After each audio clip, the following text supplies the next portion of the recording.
Bonjour et bienvenue sur Zen et Yogi, tout un état d'esprit, le podcast qui vous veut du bien. Bonjour et bienvenue dans ce nouvel épisode de votre podcast Zen et Yogi, tout un état d'esprit, le podcast qui vous veut du bien. Et aujourd'hui, j'ai une grande révélation à vous faire. Et oui, je suis une imposteuse. Soyons honnêtes envers soi-même. Je souffre du syndrome de l'imposteur. Et oui, je suis comme tout le monde. J'ai mes faiblesses, notamment le chocolat à 70%, et tant d'autres encore. Alors, qu'est-ce que ce fameux syndrome de l'imposteur, qui selon la définition, est un sentiment auto-entretenu d'incompétence et de doute en sa personne, et qui persiste malgré le succès, sinon, ce serait pas drôle, on est d'accord. Tout se passe dans notre tête. Notre mental nous envoie en permanence des informations rabaissantes. Tu es nul, pourquoi toi ? Regarde ce que les autres font, etc., etc., etc. On se dévalorise. Ce que nous faisons n'a plus de sens. Les réussites sont simplement de la chance. Et les échecs, n'en parlons même pas. Alors je pense que vous me connaissez assez maintenant pour savoir que j'aime à trouver des solutions aux problèmes que j'ai. Sinon, j'avance pas. Déjà, pourquoi je suis victime de ce syndrome ? Je pense d'une part que d'être seul, que ce soit dans son travail ou quand on est à son compte, on part déjà avec une forme de handicap. J'ai toujours eu tendance à m'auto-saborder. Confiance en toi, où es-tu ? L'enfance est un terrain propice qui nous explique bien souvent comment on fonctionne. Et clairement, j'ai toujours manqué de confiance en moi. Mais pas de panique. Ah, rien que dire cela, ça soulage, n'est-ce pas ? Ce syndrome de l'imposteur nous met en face à nous-mêmes.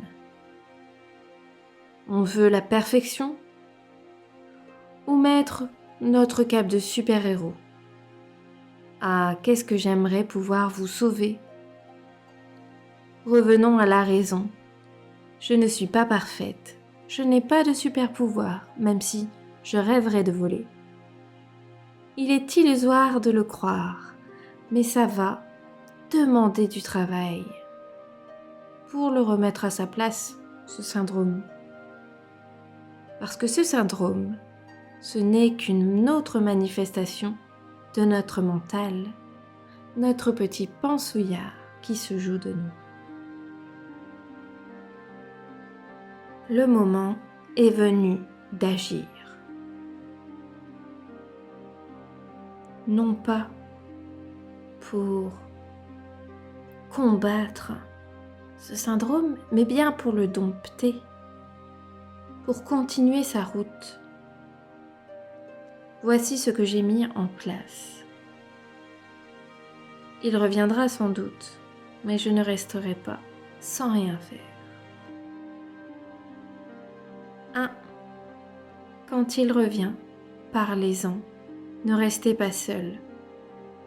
Bien souvent, tout le monde est capable de le ressentir, ce syndrome, et le partager, c'est un peu le démystifier, ou tout du moins le rendre moins puissant. Deuxième conseil, faites un peu de méditation.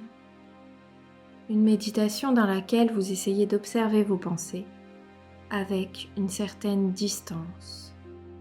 Ok, ce sont vos pensées. Déjà, ce ne sont pas vous. Ce ne sont pas votre conscience. Ce sont simplement des pensées. Les remettre à leur simple place de pensée fait du bien, car elles ont moins d'impact.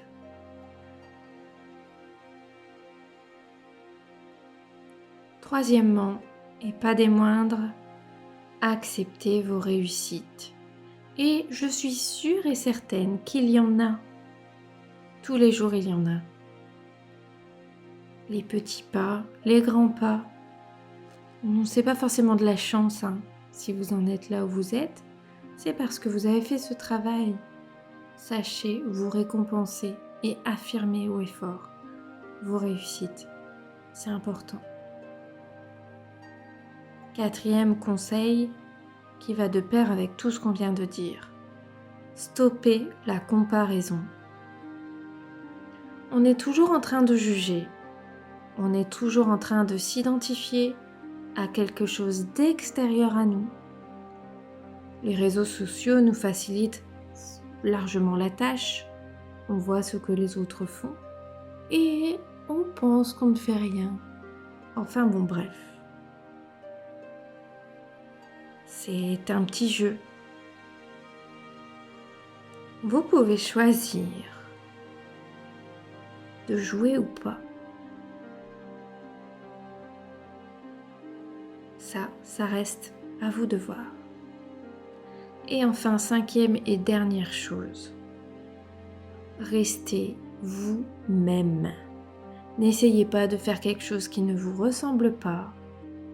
On est toujours dans le problème de l'identification aux autres et pas de ce qu'on est vraiment. Voilà, c'était simplement des réflexions sur ce fameux syndrome de l'imposteur qui peut nous paralyser au quotidien ou en tout cas bien nous gêner. Mais voilà. Tout ça pour vous dire que je suis toujours comme vous et que je souffre de bien des choses. La souffrance est notre lot quotidien, mais c'est pas pour autant que ça doit être une fatalité et qu'il faut trouver des petites astuces pour lui mettre des bâtons dans les roues et continuer encore et toujours d'avancer sur son chemin. Voilà, je vous souhaite une bonne journée. À bientôt.